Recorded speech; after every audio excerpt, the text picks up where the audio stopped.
powder. Okay, good afternoon everyone. Para sa walang kamatayang for today's video, gawa po tayo ng Ilocos Empanada. Apo. Gawa po yan sa rice powder. Tinimplahan ng kung ano-anong mga ingredients na pampasarap. Yan po yung palaman natin dyan. Yung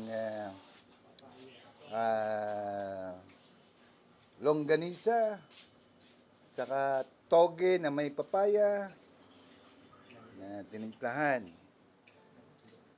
May itlog. Lalagyan po ng itlog. Yung itlog niyan, yung yolk lang, yung dilaw lang. Tapos niyan,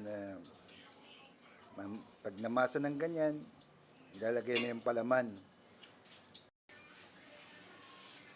Yan po, ginagamitan pa yan ng pamplat bago lagyan ng palaman. After masahin, yun na yung susunod na proseso niya. Pinaplat siya tapos lalagyan ng palaman.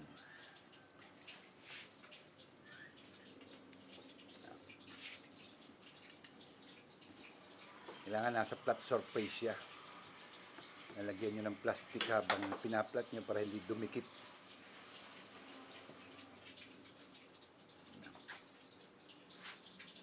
Ano po, nalagyan natin yung ating toge na may papaya,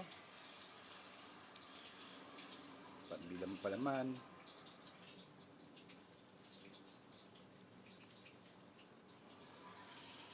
Kaya longganisa. Ilocos longganisa. Paborito po ng mga Ilocano to. Familiar sila dito sa Ilocos Empanada.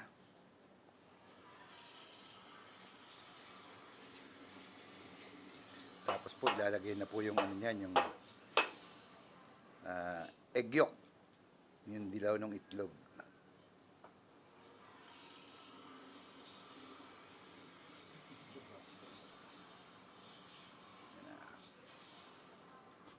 Tanggalin lang yung puti. Egg yolk lang.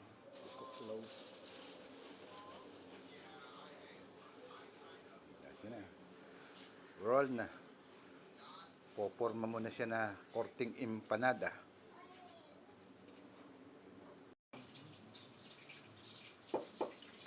Kakat lang po yung mga nasa gilid para hindi makalat. Hindi. Para masarap. Okay.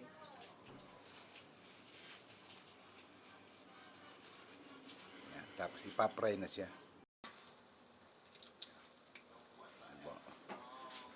Ipapry na siya. Yan, ganyan.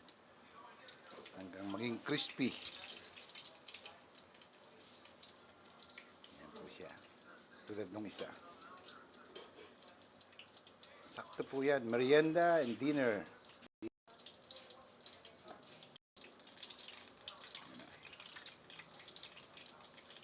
Dinner merienda na po yan. Empanada Ilocandia. Ito na po yung finished product niya. Ready to eat.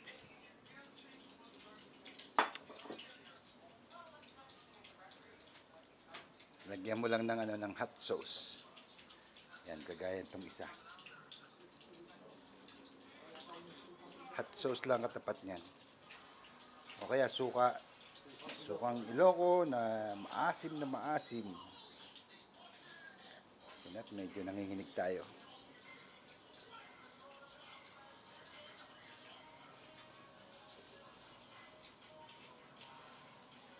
Tikman natin. Anong lasa?